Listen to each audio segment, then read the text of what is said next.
8 participants, tous des musulmans venus de Pointe-Noire et de Brazzaville pour cette formation accélérée, basée sur le processus d'installation des passeports dans le système d'impression des visas Hajj, en d'autres termes, des visas saoudiens pour le pèlerinage à la Mecque. Ils consultent en fait des pays extérieurs pour pouvoir traiter le visa à distance.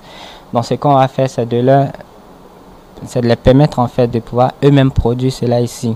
Et cela, pour réaliser cela, c'est pratiquement pas grand-chose en dehors de l'apprentissage, la maîtrise de l'outil qui a été mis en place par l'Arabie Saoudite pour pouvoir fournir ces visas, c'est-à-dire le système informatique.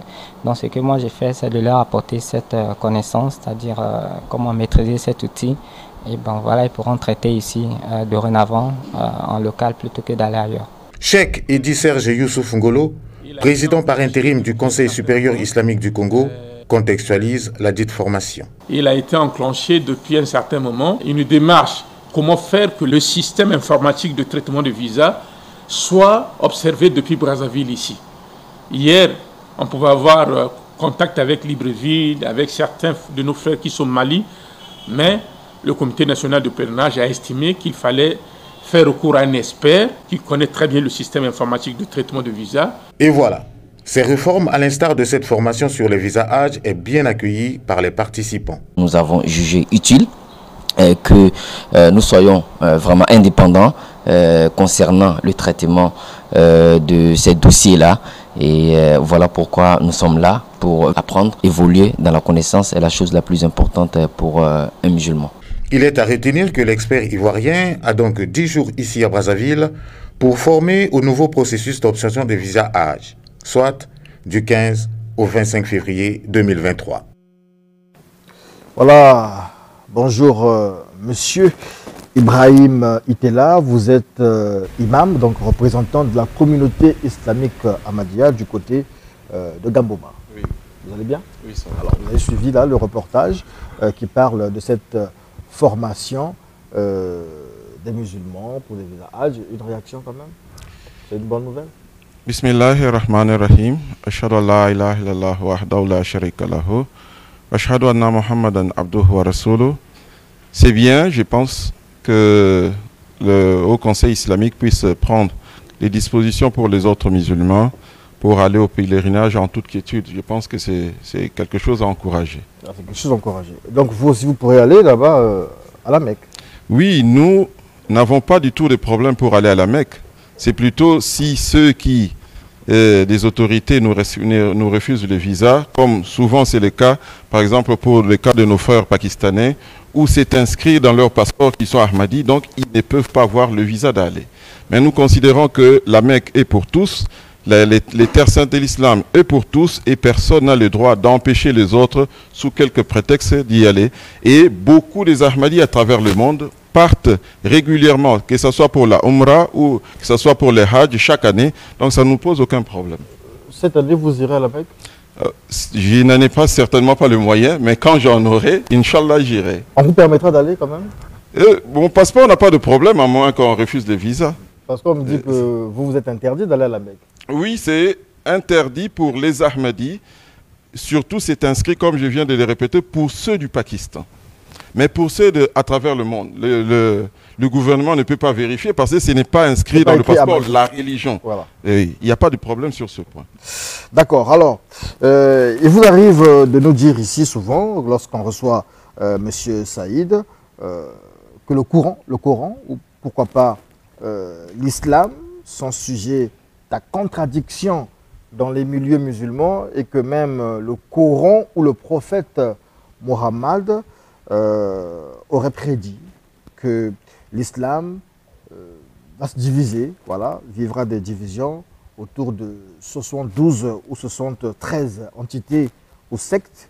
Pourtant, on a bien l'impression, monsieur Ibrahim Itela, que vous êtes les seuls musulmans en tant que communauté islamique Ahmadiyya à voir les choses de cette manière-là, parce que tous les autres, ils disent le contraire de ce que vous pensez. Pour eux, ils pensent que le Coran est unique, l'islam est unique, il n'y a pas de division.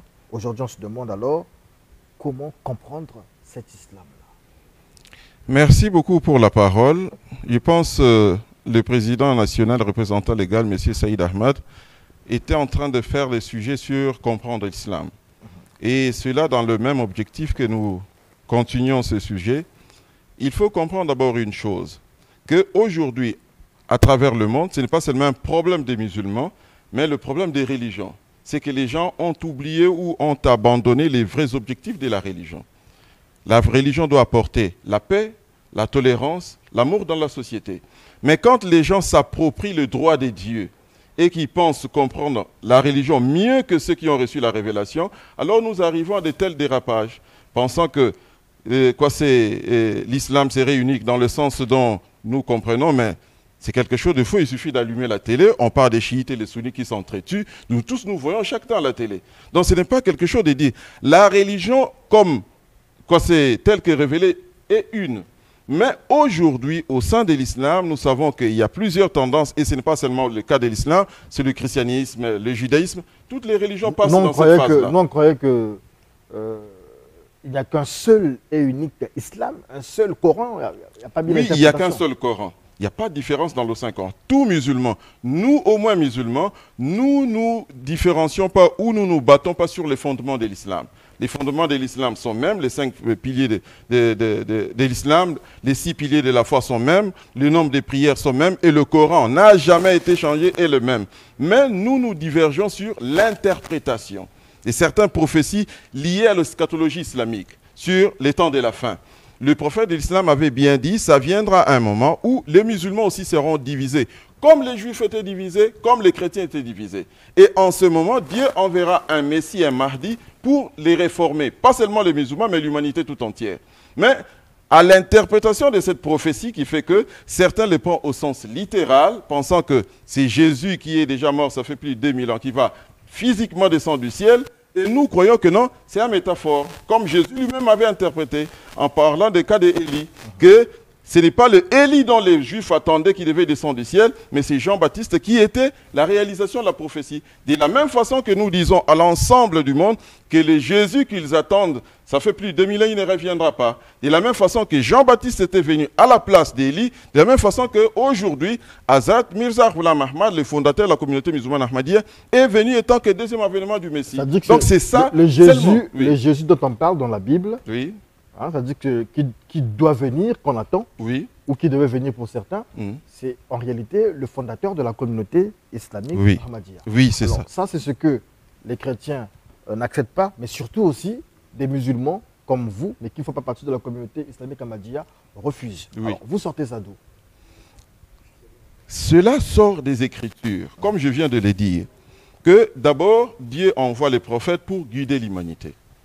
Et dans la guidance de l'humanité, Dieu choisit les prophètes parmi les hommes. Et nous savons très bien que l'homme est mortel. Si l'homme est mortel, alors l'homme ne peut pas vivre 1000 ans, 2000 ans, ainsi de suite. De ce fait, les prophètes de Dieu, étant que les hommes, ils vont aussi mourir. Mais l'œuvre qu'ils amènent n'est pas leur œuvre, c'est l'œuvre de Dieu. Comment cela va se perpétuer? Alors certains pensent que pour que l'œuvre puisse se perpétuer, nous devons compter sur les morts, qui ont fait certainement un bon travail, mais qui doivent revenir à la vie pour continuer à nous guider. Or, le Coran nous dit que ceux qui sont morts ne reviennent plus jamais. Mais les prophéties ont toujours un sens caché. Donc nous devons comprendre le sens. Si le Coran dit que Jésus est déjà mort, mais comment il va revenir encore? S'il y a la prophétie du prophète de l'islam exposant que la personne va revenir, comme il dit, nous devons comprendre est-ce qu'il les prend au sens littéral du terme ou au sens métaphorique. C'est ça le problème. Or, quand les musulmans, dans l'ensemble, et même les chrétiens, puisqu'ils ont tombé dans la même erreur, non, Jésus reproche aux Juifs d'avoir cru que Élie va descendre physiquement du ciel. Il leur dit non, non, c'est Jean-Baptiste. Mais maintenant, aujourd'hui, comment nous tombons tous encore dans la même erreur de croire que celui-ci est monté physiquement au ciel et qu'il doit descendre?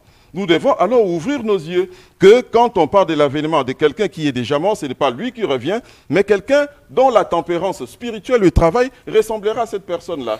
Donc ce n'est pas la même personne qui revient. D'accord, monsieur Ibrahim Itela, je pense que Imam, on va dire, de dire monsieur, Imam Ibrahim Itela, je pense qu'il y a un problème de compréhension dans ces choses-là.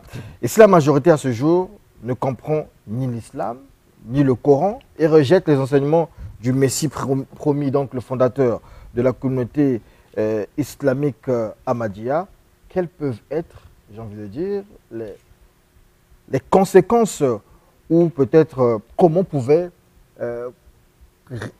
réagir Dieu par rapport à ça, si on rejette toutes ces choses-là, s'il y a l'incompréhension? Est-ce qu'il peut y avoir des conséquences? Oui, merci beaucoup. Certainement, il y a des conséquences, mais il y a d'abord une chose que nous devons connaître, qu'aujourd'hui, à travers le monde, nous voyons à travers les médias, et c'est normal que des fois les gens prennent cela dans ce sens-là, que les musulmans sont devenus des gens violents. On pose des bombes, on crie Allahu Akbar quand on se fait exploser, ainsi de suite. Or, les gens limitent leur compréhension que par rapport à ce qu'ils voient à la télé. Ils n'essayent pas d'étudier ce gros livre, le Saint-Coran révélé, ça fait 1400 ans. Ils n'essayent pas d'étudier la vie du prophète de l'islam, comment lui-même a interprété, comment il a pratiqué. On se contente seulement de ces réactions-là. Il n'y a pas longtemps, nous avons tous appris, malheureusement, ces jeunes chrétiens qui étaient lynchés, lapidés parce qu'on l'aurait accusé de blasphème, parce que dans certains États, comme par exemple le Pakistan, il y a une loi sur le blasphème. Quand vous blasphémez contre l'islam, on va vous condamner. Et c'est coranique? Non, c'est ça que je veux expliquer. Que dans ces États, la dérive est facilitée. Ce qui fait qu'aujourd'hui, l'intolérance s'est installée. Aux moindres choses, quelqu'un peut se dire il avait insulté le prophète de l'islam ou quoi que ce soit, directement la personne peut mourir.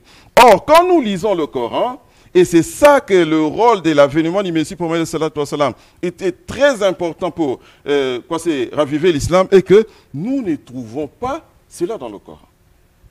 Le Coran, bien sûr, décourage les gens à blasphémer, mais il n'y a aucune punition citée dans le Coran. Le Coran nous cite 4 exemples sur les blasphèmes. Il nous présente des blasphèmes à propos de Marie. Les Juifs disaient de Marie que non, c'était une femme non sérieuse parce qu'elle était tombée enceinte et que la grossesse était douce. C'était très grave, les propos qu'ils avaient tenus. Et qu'ils pensaient Jésus, son fils, était d'une naissance douteuse. Et dans le Coran, encore, plusieurs fois les gens blasphèment à propos de Dieu. Et Dieu condamne cela en présentant les preuves que ceux qui sont en train de dire ce n'est qu'un mensonge. Mais il y a un cas très important ici qui concerne particulièrement les musulmans. À l'époque du prophète Mohammed sallallahu alayhi wa sallam, il y avait un certain qu'on appelait Abdullah Ubayd ibn Salul. Cette personne-là avait blasphémé à l'époque du prophète sallallahu alayhi wa sallam. C'était tellement grave à l'époque que ses propos allaient entraîner de grands désordres à Médine. Il revenait d'une expédition avec le prophète de l'islam, alors il va faire ceci. Le Coran rapporte cela. Coran chapitre 63, verset 9. Le Coran dit ceci. Ils disent, si nous retournons à Médine, le plus honorable en chassera assurément le plus méprisable, alors que l'honneur réel appartient à Allah et à son messager et aux croyants. Mais les hypocrites ne savent pas. Ces propos, quand Abdullah bin Salul avait tenu, tout le monde avait compris qu'il voulait, en rentrant dans la ville de la Mecque, il va chasser le prophète de l'islam. Maintenant, certains des Sahaba ou certains des disciples du prophète étaient tellement irrités par cette parole que certains étaient prêts à en découdre avec lui. Alors le prophète va faire quoi? Il va les calmer tous. Il dit que non, le prophète de Dieu n'est pas là pour faire tuer des gens. Son propre fils s'est présenté au prophète en disant, puisqu'il était musulman, il dit, ô messager de Dieu, permets-moi d'aller tuer mon propre père pour venger son honneur. Parce que je ne peux pas supporter. Si peut-être tu le dis à quelqu'un d'autre, peut-être j'y penserai à me venger. Mais permettez moi-même. Le prophète le calme aussi. Alors les musulmans vont supporter ça jusqu'à la mort de cette personne. Le prophète lui-même, non seulement qu'il va donner son propre habit pour qu'on puisse l'habiller, mais il va aller prier pour la personne. Regardez, quelqu'un qui l'a insulté gravement, qui a cherché à lui faire du mal, mais le prophète se comporte ainsi. Mais comment nous, musulmans, devons faire? Le Coran le dit bien,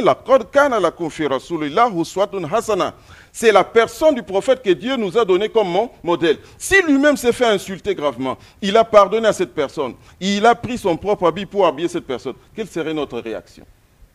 Est-ce que nous devons dépasser la réaction de notre Père? C'est aujourd'hui le problème des musulmans. Ils ont abandonné totalement l'islam. Ils pensent que leur interprétation, leur imagination est devenue ça l'islam. Alors, est-ce qu'aujourd'hui, on pourrait... cela est possible? Est-ce que cela est possible? Et si cela est possible, qu'est-ce qu'il adviendra? Alors, je dirais, qu'est-ce qui est possible? Est-ce qu'il est possible que les chiites, les sunnites, les ahmadis et toutes les autres fractions ou factions de l'islam se remettent ensemble, se mettent en harmonie. C'est possible ça? Honnêtement parlant, réellement parlant. C'est possible, ce n'est pas à nous de réparer. La guidance vient de la part de Dieu et le prophète de l'islam avait dit très clairement que quand vous arrivez à tel moment que l'islam, l'islam ne reste que le nom qui évoque la paix et la tolérance, voilà que le Coran ne reste que le mot, tout ce mot rempli d'amour et ainsi de suite que Dieu nous présente, et que les oulémas deviennent le problème de la société, il dit Dieu enverra un Messie et un Mahdi. Ceux qui le suivront le vrai islam. Aujourd'hui, ça fait plus de 100 ans. L'image de l'islam telle que présentée par la communauté musulmane ahmadiyya est en accord parfait à ce que le prophète avait présenté. Aujourd'hui, c'est ça que nous disons à travers le monde souvent aux gens, que si vous voulez juger l'islam, ne regardez pas les chiites, les sunnites. Ça, c'est la politique. Regardez, ils sont en train de s'entretuer. Qu'est-ce qu'ils vont présenter comme religion?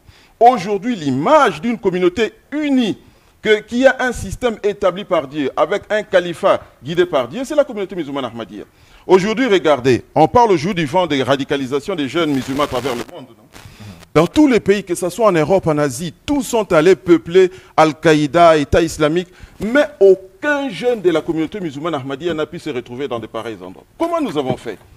C'est ça le problème. Qu'est-ce que les gens n'arrivent pas du tout à comprendre. Qu'est-ce que vous avez fait? Nous recevons une bonne éducation. Nous avons un guide devant nous comme dans une maison quand il y a le père. Il peut y avoir le trouble parmi les enfants, non? Mais quand papa est là, il maintient l'ordre. Aujourd'hui, la communauté musulmane ahmadiyya a un calife. Ça veut dire que tous les autres devraient vous rejoindre. Oui, mais c'est ça. Merci. S'ils suivent aujourd'hui les califes de Dieu, il y aura la paix, il n'y aura pas de problème. Aujourd'hui, nous voyons tout ce qui se passe, le désordre qu'il y a dans les pays musulmans. Ils n'arrivent pas à comprendre que c'est un châtiment de la part de Dieu. Pourquoi il y a les tremblements de terre chez eux? Pourquoi il n'y a que la guerre chez eux? Ils devaient réfléchir cela profondément. Qu'aujourd'hui, la seule solution pour ramener la paix parmi les musulmans est d'accepter l'imam envoyé par Dieu et accepter le califat établi par Dieu. Sans cela, il n'y a pas de solution. D'accord. Merci beaucoup. Il faudra faire peut-être un courrier au Conseil islamique du Congo, Conseil supérieur. Non, ils le savent très bien. Ils savent déjà? Oui, puisqu'ils nous suivent. Il n'y a pas de problème. Merci beaucoup. Quels sont vos contacts? Notre contact, c'est le 05 555 42 18. Je répète encore le 05 555 42 18. Notre siège est à Masengo, Soproji, rue Okungu numéro 10. Et à travers le pays, Pointe-Noire, Gomboma, Nkaï, Ouesso et Inch'Allah, bientôt dans d'autres villes aussi, nous allons nous implanter. Merci beaucoup à vous. Merci à toute la communauté islamique ahmadiyya. Merci à tous les chrétiens. C'est la fin du journal des religions. Nous aurons dû recevoir ici en dehors du frère Ikapi et de l'imam Itela, le pasteur Serge Espérance Villa, mais il a eu un petit souci, donc il sera ici prochainement. Studio 110 continue.